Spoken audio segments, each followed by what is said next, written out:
Bonsoir à toutes et à tous, heureux de vous retrouver pour la tranche info en direct sur votre antenne Canal 10 Télévision avec au programme de cette soirée Info 10, le journal local et régional qui sera suivi du Focus. Ce soir, nous recevrons deux membres de la direction de La Poste avec qui nous parlerons des surtaxes, donc des surtarifications dont vous faisiez les frais. Ils nous expliqueront tout. Ce sera en deuxième partie à 19h, mais pour l'instant, place au JT.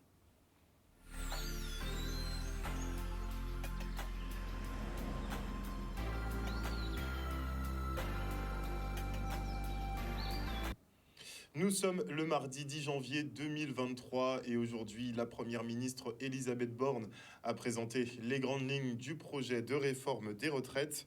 L'âge légal de départ à la retraite passera donc à 64 ans contre 62 actuellement, au rythme de 3 mois de plus par an. Une durée de cotisation qui sera donc de 43 ans pour une retraite à taux plein. La réforme entrera pleinement en application en 2030. La pension minimum sera de 1 200 €, soit une augmentation de 100 € par mois. Les régimes spéciaux devraient disparaître pour plus d'équité entre les métiers. Et en ce qui concerne les carrières longues, eh bien, on prend des petits exemples. Si vous commencez à travailler à 15 ans, vous pourrez prendre votre retraite à taux plein 44 ans plus tard, donc à 59 ans. Si vous commencez à 17, ce sera 61 ans. Si vous commencez à peu près dans les 20 ans, vous finirez de travailler à 62 ans. Elisabeth Borne qui a également annoncé la création d'un fonds de prévention de l'usure professionnelle qui sera doté de 1 milliard d'euros. Une réforme qui devrait être débattue dans la semaine du 20 janvier prochain, mais avec 70% des Français opposés à cette réforme, eh bien, le climat social ne devrait pas tarder à se détériorer. Les laboratoires d'analyse médicale, eux, suspendent leur mobilisation.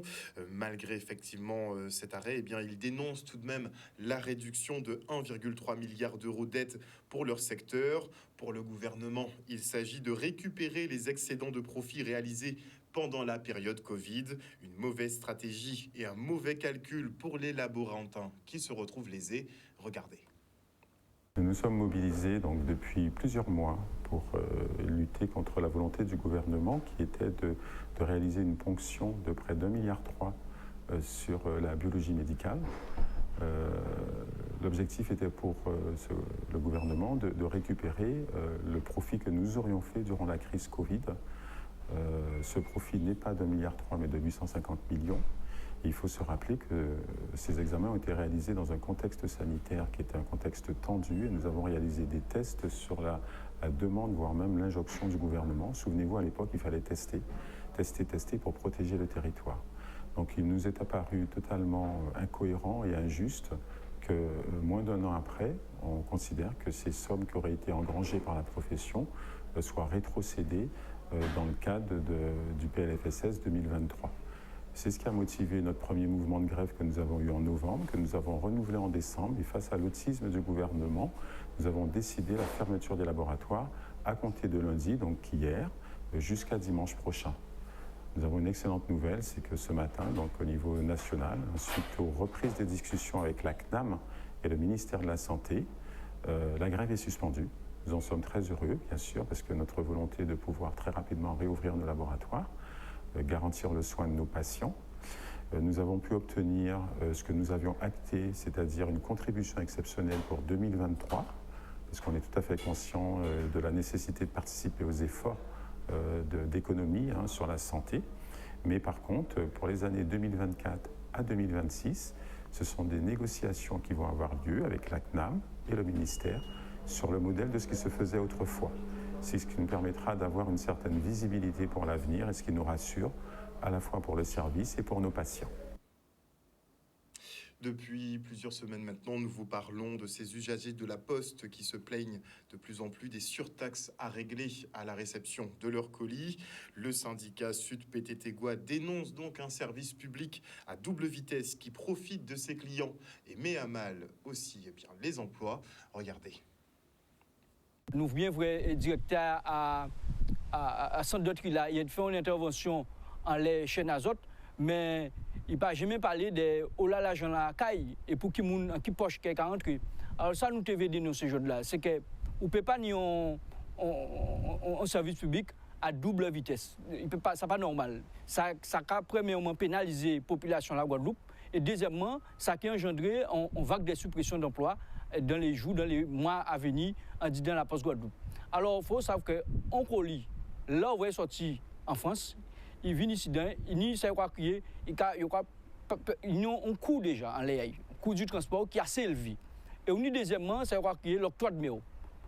Et l'autre but là, on dit c'est quoi qu'il y a un TVA quand il prend l'air. Et troisième taxation là arrivée depuis janvier 2022, eh bien c'est quoi qu'il y a les frais de gestion. Alors frais de gestion, c'est la Poste décidée en début à 2022 de prendre taxation là. C'est-à-dire c'est qu'il a fait dédouanement à l'écolis. Et là où il a dédouané un colis, il a pris chaque colis dédouané en frais de gestion de 7,50 €. Alors il faut savoir ça qui n'est pas normal non plus. Dans un pays en dehors, c'est-à-dire en France, si on réserve un colis, il n'y a pas de frais de gestion.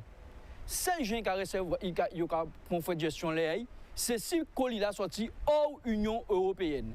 Alors même que la directive que le journal a dit, c'est une directive européenne. On ne peut pas appliquer une directive européenne alors qu'on ne peut pas en tout cas reconnaître la Guadeloupe comme un pays déjà français et encore moins européen. Parce que c'est pour ça qu'il y a une taxe de frais de gestion là. C'est parce que nous considérons qu'un pays hors Union européenne.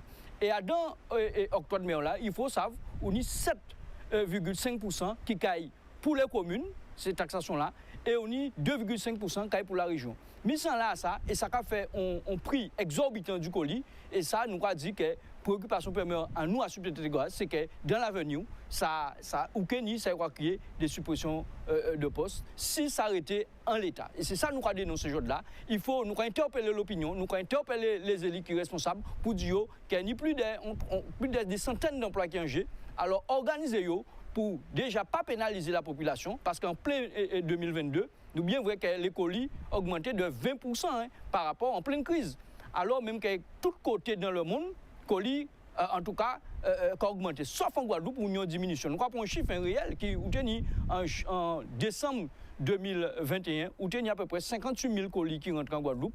Eh bien, en décembre 2022, où il y a à peu près une trentaine de mille colis qui rentrent en Guadeloupe. Ça veut dire que nous avons une baisse significative à ces colis-là, et ça nous peut être en silence. Nous avons dénoncé. Ils sont en train de couper pour chaque Guadeloupéen. Ils sont en train de réduire Guadeloupéens à acheter ou de pas commander, parce que le pouvoir d'achat là, nous savons qu'il réduit tout le monde, nous avons perte de pouvoir d'achat. Et si on peut commander pour soulager le portail, eh bien, c'est normal qu'elle commande en bas là. Mais malheureusement, elle commandé, ça va venir plus cher qu'elle s'est acheté ici. Alors nous pas considérer qu'on français, nous pas considérer qu'on dans l'Union européenne. Il faut ôter cette taxe ça et pour les Guadeloupéens peut ça commander et pour aussi garder les emplois en disant la poste. L'Union nationale des centres communaux d'action sociale se penche sur le cas des territoires d'outre-mer. Une volonté marquée par Luc Carnouvaz, président de l'UNCCAS, actuellement de passage sur le département, venu échanger sur les problématiques rencontrées par nos territoires en termes de logement, d'emploi, d'insertion. Il a à charge de faire remonter toutes les infos au national pour une meilleure prise en compte. Regardez. C'était une promesse que j'avais faite lors de la campagne il y a maintenant 2 ans dans le cadre de mon élection comme président des CCAS de France. J'avais dit que je ferais des Outre-mer ma priorité. C'est vrai qu'en échangeant, nous voyons que les problématiques sont quasiment les mêmes sur tous les territoires, sauf Commande Désirade qui est un territoire insulaire, donc il y a d'autres problématiques beaucoup plus un peu plus grave en tout cas en termes de la gestion, mais c'est vrai que c'est plus ou moins similaire. L'idée aujourd'hui, c'est ce que nous attendons, c'est que toutes ces problématiques soient portées au national, de manière à ce qu'il y ait des solutions, des propositions, de manière à solutionner toutes ces problématiques. Alors c'est sûr qu'en matière d'action sociale, il faut un réseau, il faut des échanges, et il faut bien sûr échanger l'expérience sur le terrain. On a bien remarqué à travers nos échanges que les problématiques sont pratiquement les mêmes. Bien sûr, nous avons nos spécificités, notamment le problème de l'eau qui se pose, mais en matière de diagnostic sur le territoire, nous retrouvons quand même les mêmes problématiques, problèmes de logement, problèmes d'emploi, problèmes de domiciliation, on l'a bien dit aussi. Donc c'est important d'avoir pu échanger et puis pouvoir trouver à travers tous ces échanges des solutions. Donc nous souhaitons que l'Union nationale, effectivement, puisse faire entendre nos voix au niveau du gouvernement. Ce que je note aussi, c'est qu'il y a beaucoup d'inventivité. Parce que c'est un territoire qui a les problèmes que l'on connaît, de chute de la démographie, d'indicateurs de pauvreté extrêmement forts par rapport à la métropole.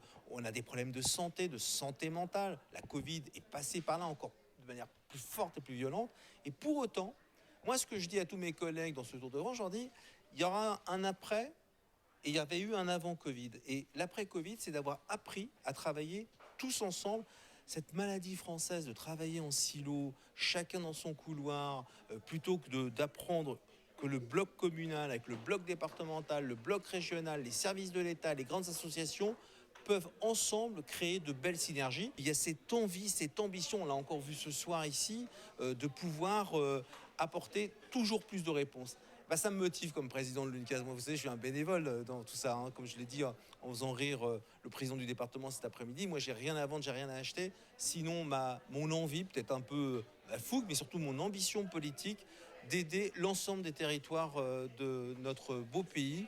Et les Outre-mer en font largement partie. Et j'avais fait une promesse, je l'ai dit, c'est d'être avec les Outre-mer une priorité, mais surtout d'aller dans tous les territoires d'Outre-mer. Et nous irons en Martinique, nous irons en Guyane, nous irons en Polynésie, nous irons partout, parce que c'est comme ça que moi je vois mon boulot. Effectivement, après, il faut attendre des résultats effectifs. En attendant, en Guadeloupe, 12% de la population est en grande pauvreté, contre 2% en Hexagone. 11% des retraités ici sont pauvres, contre 1% au national. Une grande misère donc prise en charge en partie par les centres communaux d'action sociaux. Regardez. On sait qu'en Guadeloupe, c'est de plus en plus compliqué, c'est de plus en plus difficile. Depuis la Covid, puis la crise économique, la crise sociale, il y a beaucoup de familles qui sont dans la souffrance, qui sont dans la difficulté. Que nous puissions avoir le président de l'Union nationale des CCAS qui vienne en Guadeloupe pour s'imprégner des difficultés que nous avons, mais aussi de l'approche que nous avons et des solutions que nous proposons, pour qu'au plus haut niveau de l'État, qu'on puisse nous entendre, nous accompagner, à faire en sorte que nous puissions améliorer la situation des familles guadeloupéennes, des jeunes Guadeloupéens, mais aussi des Guadeloupéens qui sont en demande d'emploi et qui sont des seniors. C'est important pour nous de pouvoir le faire. Et si cette voie-là peut nous servir demain pour aider les Guadeloupéens, aider les familles, eh bien, tant mieux. Et c'est ce que nous essayons de faire. Ça nous a permis de redynamiser l'union départementale. Ça nous a permis aussi de rencontrer nos partenaires que nous avons déjà rencontrés, mais de manière beaucoup plus formelle aujourd'hui. Ça nous permettra demain d'avoir des perspectives pour l'union départementale et pour les CCAS, avec des conventions que nous allons travailler et signer, évaluer celles que nous avons mises en place, mais vraiment repartir dans une nouvelle dynamique où les politiques d'action sociale, les politiques sociales prendront toute leur place en mutualisation avec les autres institutions. Les CCAS ont le premier rôle. Ce n'est pas seulement important, c'est un rôle primordial. C'est-à-dire que c'est l'institution aujourd'hui qui est en contact direct avec ceux qui sont dans la difficulté, qui sont dans la misère sociale. C'est là où on met le doigt dans le problème. C'est quand on est au CCAS, quand on est maire, quand on est président du CCAS, quand on est vice-président du CCAS, administrateur du CCAS, personnel du CCAS, oui. On est conscient parce que la misère, on n'en parle pas seulement, on la vit avec les autres. Parlons maintenant de Cap Excellence, qui en ce moment affine les conditions de sécurité autour des défilés carnavalesques. Lors de visites, les techniciens ont pu constater le mauvais état des routes, avec ces trous béants dans la chaussée, le défaut d'éclairage public et l'amoncellement des déchets. Des problématiques en cours de résolution avec la mairie de Pointe-à-Pitre. Regardez. Alors, depuis bien 3 mois, Cap Excellence travaille à la sécurité du carnaval. Alors, au début du mois de novembre, nous avons eu une réunion avec le secrétaire général de la préfecture et nous avons aussi rencontré les agents de sécurité, la police nationale, la police municipale. C'est tout un staff qui est en place pour assurer la sécurité des carnavaliers. Alors, c'est vrai que le dimanche 1er janvier, nous avons déjà en amont, nous avons fait un diagnostic à pied et un diagnostic en roulant, en voiture, pour voir un peu quelles étaient les difficultés que les groupes étaient susceptibles de rencontrer. Et donc nous avons bien constaté qu'il y a des trous dans la chaussée, qu'il y a un problème d'éclairage, mais tout cela ne relève pas de Cap Excellence. Ce sont des problématiques qui relèvent de la ville de Pointe-à-Pitre essentiellement. Nous avons tenu nos réunions habituelles, une réunion par semaine, et nous avons évoqué tout cela, bien entendu avec l'adjoint au maire chargé de la sécurité de Pointe-à-Pitre, qui nous a dit que les choses étaient en train de se mettre en place. Et effectivement, nous avons constaté que depuis aujourd'hui, lundi, il y a des réunions qui se font, des rencontres et des entreprises qui sont déjà à pied d'œuvre pour que dimanche prochain, après la sortie des rois, pour que dimanche prochain, les choses s'améliorent sensiblement. Donc, nous remercions la ville de Pointe-à-Pitre pour l'effort qui a été fait. Cap Excellence travaille main dans la main avec la ville de Pointe-à-Pitre. Et au niveau de la voirie, il y a un effort qui est fait, notamment au niveau de la tour Cécile, il y a un rubalisage qui est fait là. Donc, il y aura une amélioration nette de ce côté-là. De même que pour l'éclairage public, il y a aussi un travail qui est commencé depuis ce lundi dernier. Donc, nous attendons mieux. Tout ne se fera pas d'un claquement de doigts, mais la ville de Pointe-à-Pitre nous assure que les choses vont s'améliorer d'ici dimanche prochain. Le souci du président de Cap Excellence, Éric Jalton, c'est que les choses se passent bien, sans incident. Enfin, en tout cas, que tout se passe bien, que la population soit en grande sécurité. C'est pour cela que chaque semaine, une fois ou deux fois, quelquefois dans la semaine, nous nous rencontrons pour préparer ce carnaval, le service sécurité, les agents de sécurité, la police nationale, la police municipale, Cap Excellence, la ville de Pointe-à-Pitre, tous ensemble, nous faisons l'effort de nous rencontrer pour tout organiser, pour que les choses se passent au mieux. On attend vos retours après effectivement les déboulés et défilés de ce dimanche pour voir effectivement si la situation s'améliore ou non. Et maintenant, on fait un petit focus sur la classe prépa commerce du LGT Bainbridge.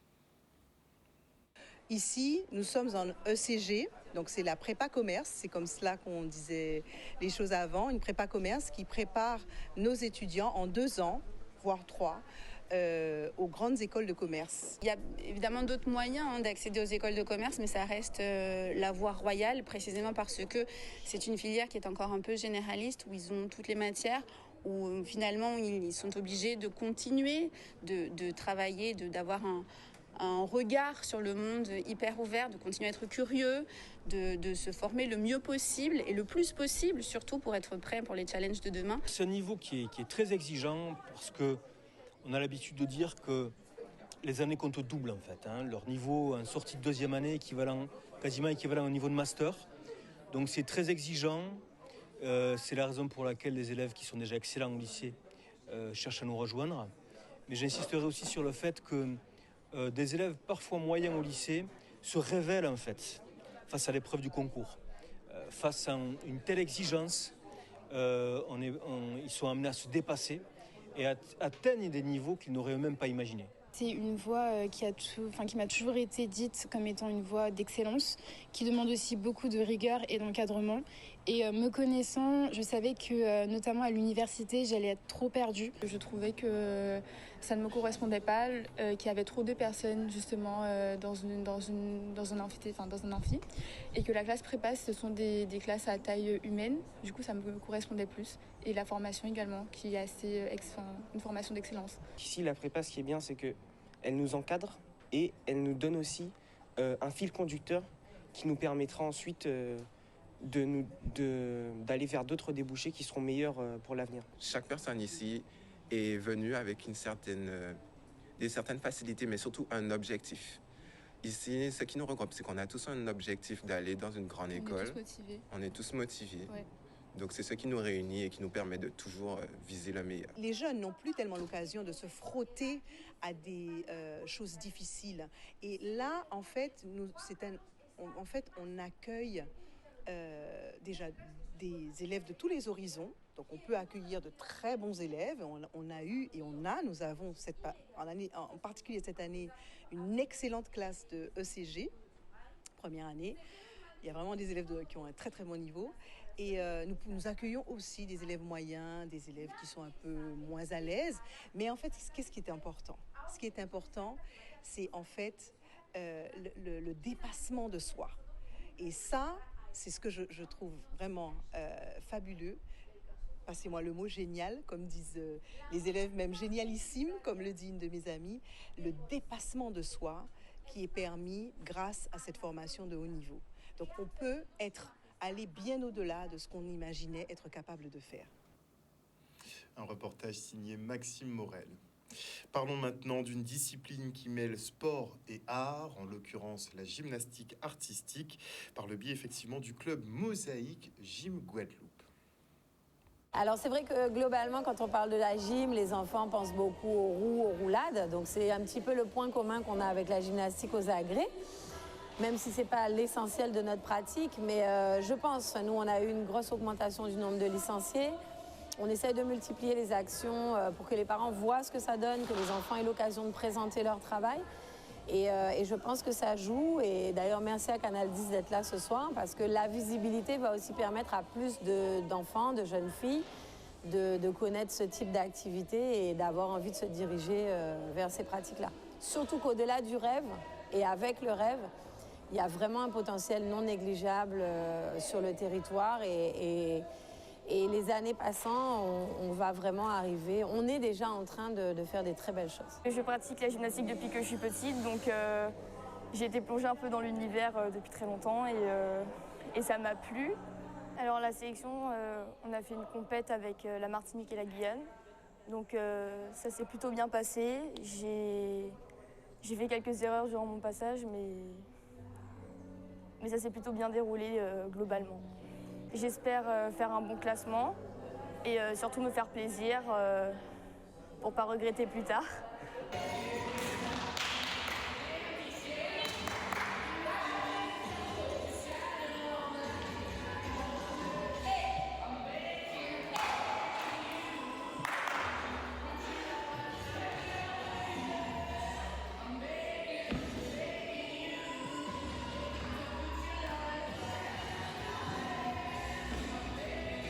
Aujourd'hui, on est un peu en deçà de ce qu'on pourrait imaginer. Tout le monde connaît le football, voire même le tennis, mais un petit peu moins la gymnastique.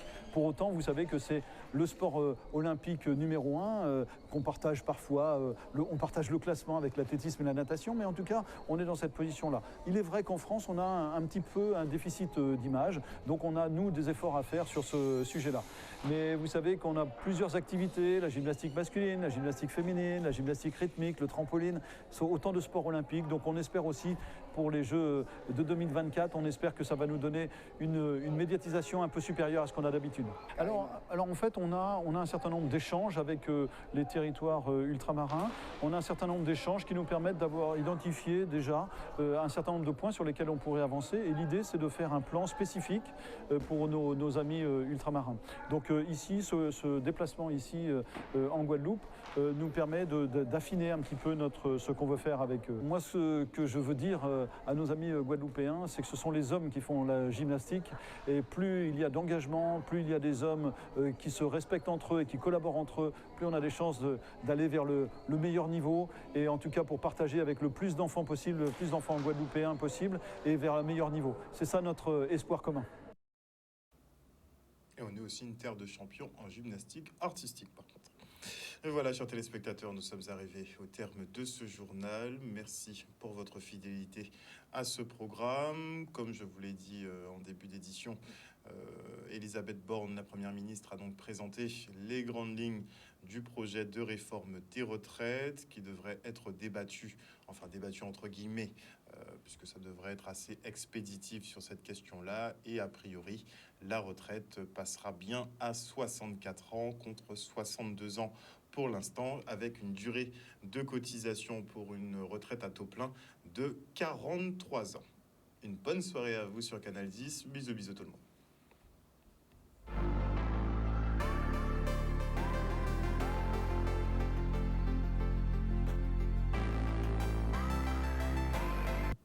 À venir dans la tranche info sur Canal 10, le Focus, qui, comme je vous l'ai dit, ce soir nous allons recevoir des membres de la direction de la Poste. On va essayer de dépatouiller un peu la gestion des frais, puisque vous avez constaté qu'il y a pas mal de surtaxes qui sont appliquées pour la réception de colis. Donc on va vous expliquer un petit peu tout ça, parce qu'il y a un gros mécontentement quand même sur cette question. Ce sera donc tout de suite après la coupure pub, et on abordera d'autres thématiques aussi. Bon, on hésite entre le non-lieu pour le chlordécone ou le carnaval. On va voir un petit peu ce qu'on vous concocte en deuxième partie. Vous pourrez aussi participer d'ailleurs.